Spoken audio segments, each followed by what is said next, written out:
Bahati nzuri sana hakuna nabii Tanzania mwenye uwezo wa kupindua nikifunga mimi. Hayupo. Hiki ni kitu ambacho nawaambia tu ukweli. It's not a pride. Sio majivuno. Trust me, sio majivuno. Ni ukweli.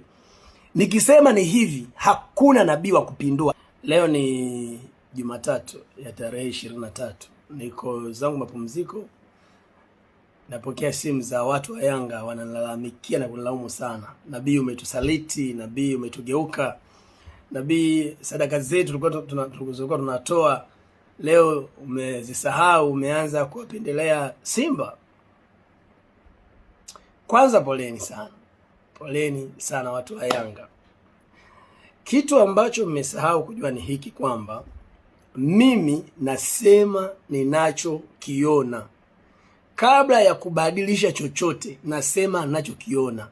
Nikisema Yanga anafunga. Nikisema Simba anafunga. Kwa sababu ndicho nilichokiona. Issue ya kuomba Mungu abadilishe ni nyingine, lakini cha kwanza huwa nasema nilichokiona. Ni zaidi ya mwezi naimba wimbo mmoja, Simba bingwa. Mnaona hamshtuki, mnahisi na buni natania, mnahisi na buni. Okay. Mimi niliwaambia siku moja matokeo yatakuwa hivi, nikawaambia Simba namba 1, Yanga namba 2, Azam namba 3, Singida namba 4. Nilishawaambia yote muda mrefu. Shida yenu inakuwa ni kwamba mnasahau. Mungu ni wa wote. Kama ambavyo wewe unatamani kupata mazuri tu peke yake, ndivyo na mwingine naye anavyotamani kupata mazuri peke yake. So siku maombi yake yakifika mbele za Mungu, Mungu akianza kumjibu na kumpa mazuri, usijisikie vibaya. Kuna kipindi ulikuwa unapata mazuri na mwenzako akawa anapata mabaya. Wewe ulikuwa unafurahia yale mazuri unayopata. Kwenye Biblia kuna mtu mmoja aitwa Ayubu, mke wake anamlalamikia, anamwambia, "Ona sasa mambo yamekuwa magumu. Huyu Mungu tunayemwamini yuko wapi? Huyu Mungu tunayemwomba kila siku yuko wapi?"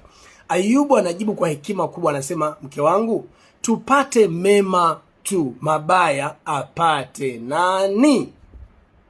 Tupate mema tu, mabaya apate nani? Maana yake ni kwamba mabaya ni sehemu ya maisha ya mwanadamu na mazuri ni sehemu ya maisha ya mwanadamu. Ingawa wote pamoja na mimi sitamani kuona mabaya yakinifikia mimi wala yakinifikia jirani yangu, lakini kwa sababu ni lazima tuyapitie wakati mwingine nakubali. Sasa basi, kwa Biblia kitabu cha Mhubiri kinasema si wote wenye mbio washindao. Tafsiri yake ni kwamba sio wote walio bora wanaoshinda. Kuna watu wako wanasema Yanga ina kikosi kizuri, sina nani ya nini, kipa mzuri, mabeki wazuri. Brother, this is the year for Simba on the top there. Hichi ndicho ambacho nakiona. Nimeimba wimbo kwa muda mrefu sana. So kesho najua Yanga anacheza. Na mara nyingi mmekuwa mkitamani niwe nazungumza mapema ili mbeti. Na mimi nimekataa kufanya hivyo kwa sababu sitaki watu wa beti. Na beti mnapata hela ambazo wengine wanaumia huko, familia zao zinateseka, so sio hela halali. Hela halali ni ile ambayo umeifanyia kazi, unaona? Lakini nina uwezo wa kubadilisha ninachokiona. Why? Kwa sababu ni mamlaka nilionayo. Kama ambavyo mtu anaweza kwenda kwa mganga akabadilisha vitu. Why not me? Why not me as a man of God? Mganga anatumia miungu yake. Why not me ambaye baba yangu mimi ndiye aliyemuumba mganga. Baba yangu mimi ndiye aliyemuumba mchezaji. Baba yangu mimi ndiye aliyemuumba kipa. Baba yangu mimi ndiye aliyemuumba kocha. So nikiongea na baba akinielewa, mambo yanakaa safi. Lakini lazima niangalie huku mimi ambaye naenda kuongea na baba napata nini, au baba anapata nini. Nikiona baba anapata utukufu, sawa. Baba hapati utukufu, acha iwe. Simba we bingwa. No way. Hamwezi kubadilisha hiki. Narudia, watu wa Yanga, Simba bingwa 2026. No way. Najua kesho mnacheza Yanga na Azam. Bahati nzuri sana hakuna nabii Tanzania mwenye uwezo wa kupindua nikifunga mimi. Hayupo. Hiki ni kitu ambacho nawaambia tu ukweli. It's not a pride. Sio majivuno. Trust me, sio majivuno. Ni ukweli. Nikisema ni hivi, hakuna nabii wa kupindua unless vitu vitatu vihusike: sadaka, madhabahu na watu ambao wamenyenyekea. Hapa sawa. Lakini mtu from nowhere tu kwa mapenzi yake binafsi tu, haiwezekani. Nikifunga nimefunga.